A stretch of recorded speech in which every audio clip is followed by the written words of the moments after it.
Welcome to my little backyard seed starting spot. I built this little desk a year ago. It's kind of cool, just kind of built it when I had some time. So I've got my little seed starting tray, I've got some seed starting soil, and I got my seeds, my little cool fire just because I like anything that has lights. So let's get started and see what we're going to do. So the first thing we're going to do is we're just going to get some soil. I'm using some seed starting mix. I've used a lot of different things. This is just kind of what I happened to pick up this time. I've used the little cubes that when you add water they get big. They're kind of fun. It's kind of the same idea, but I'm just going to use these. So I'll throw it in and we'll put this in. What I like to do is I just drop it in. I like these trays because I'll fill the bottom of it with water and then the water will come up from the bottom. And when I put the seeds at the top, the roots will grow down to get to the water, so they'll have nice long roots. And then as I put my roots in, as the seeds grow, I will up pot them. And then the second size I use is this size. It's a little bit bigger. And then when they get to big enough, I'll put them in here and I'll put this size in, and then I'll have them all in separate little pots because normally enough seeds start that you don't actually, or that I don't actually need them all.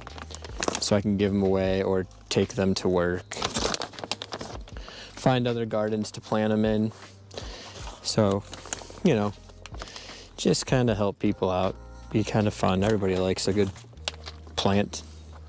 Because then if they can't get it to stay alive, they don't feel bad because they got it for free. So, fill it all up. Do it outside because, as you see, it makes a mess. Just kind of why I built this cool table. It's got little slots in it. And then all the dirt falls down. So we're going to start with honey rock cantaloupe. This is new to me this year. I've always liked cantaloupe, and I've planted different types of cantaloupe. But I'm trying to find one that becomes the easiest and best for me to use. So we're going to do this. We'll see how it works out. This is honey rock cantaloupe, and we're the last week of February. Last year I was a little early with my plants, so I did wait a week this year. And we're just going to put in quite a bit. So we're going to just do one because I don't have a ton of seeds today to plant. So we're going to do one per container.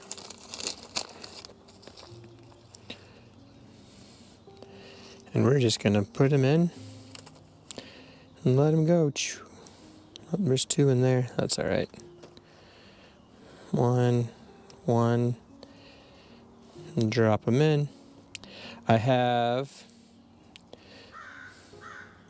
So we're going to do 3 rows of cantaloupe. I like to use these to label it. These are pretty strong. I used them last year. See, they're pretty thick, so it's still good. And then I can just write, I'll cross out. Actually, I'm going to do parsley again, so I'll use this one again. And I can just stick it in, but they don't, you know, fall apart. I've done the little, I put tape around the edge and wrote it, and that didn't work very well. So I like these. They're thick. Just put them in. There's like a whole pack of them that I got online. Put 2 more in. 1, 2. If I can get them out. 1, 2. All right. Push them in, cover them up. I have actually found it doesn't need to be, you know, that perfect. Got a little bit extra. We'll throw some dirt on there. Drop a little bit on top. There we go. All right, so those 3, we'll put that right there for right now to market, are my cantaloupe. Next we'll do some tomatoes. And last year I did big beefsteak tomatoes, and I'm doing them again this year. I got these ones online. Look at that. These are tiny seeds. So this year I've got tomatoes, I've got cantaloupe, I've got corn. What I'm really excited about is peanuts. I'm starting peanuts for the first time. I accidentally did peanuts once because I was just hauling peanuts in my backyard, and I must have thrown some shells down, and then they started to grow. So I'm going to do it on purpose this time and see if I can get some peanuts to grow. So I'll plant those once it warms up in the ground. I'm actually going to do them in raised garden beds or in grow bags, actually. So that'll be fun. That's my new thing. I try something new every year. And then I have my blueberries, blackberries, all the things that come back every year. And then I have some of I'm putting 2 in each one. So I should have lots of tomatoes. You know, you can't really beat a tomato from a garden. It tastes so much better than at a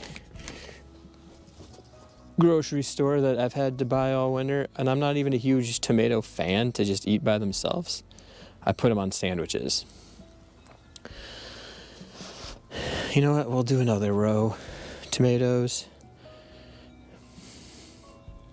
So I'm putting 2 of them in each spot, and then when they grow, and I will come thin them out so there's 1 plant per each. We'll do a lot of tomatoes. Everybody likes tomatoes. So I'm putting 2 in each one. And then I used to think it was wasteful, but there's so many seeds that it's really not a big deal. So we'll drop them in.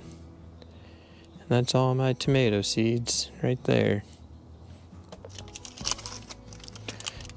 for this year. So I've got 6 rows of tomato, and I just have my tomatoes in a garden bed. So they will grow. My garden bed's actually going to get moved because hopefully soon we're going to be, this summer sometime, I don't really know when, moving everything around. So I'm going to not plant anything that might get moved. So I have to move my blueberries. So that'll be kind of fun.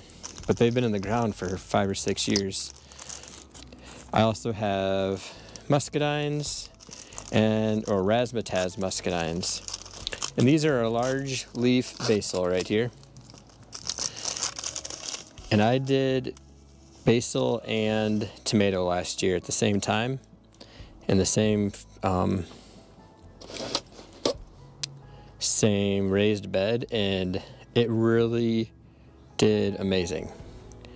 So people were saying, well, do them both because they'll keep the bugs away. And I was like, all right. And I did it, and it worked. So all the people that told me to do that, they knew what they were doing. So that's what's made this way of documenting what I'm learning and as I'm going along fun, because people have helped me out. And I am all for that, because at this moment, I know more about Christmas lights than I do gardening. But this has been fun for me to try. So there we go.